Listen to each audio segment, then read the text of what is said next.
Assalamualaikum warahmatullahi wabarakatuh. Sampurasun baraya pecinta alam semesta, pecinta pedesaan.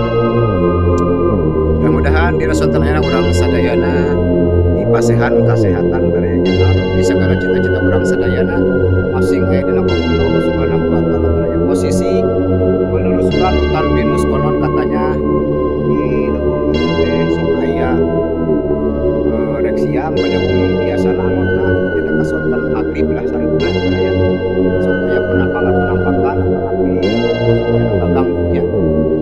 Sim abdi dina kasempatan bade ngawantunan bae bade mani sorangan sok sanaos bersih sareat baraya.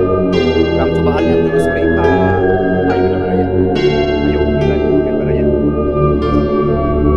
Nah di sini hutan pinusnya sering diambil getahnya baraya.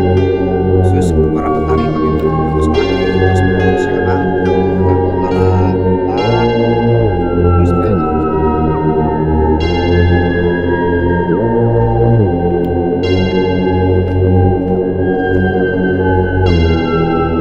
Ini mulai kita masuk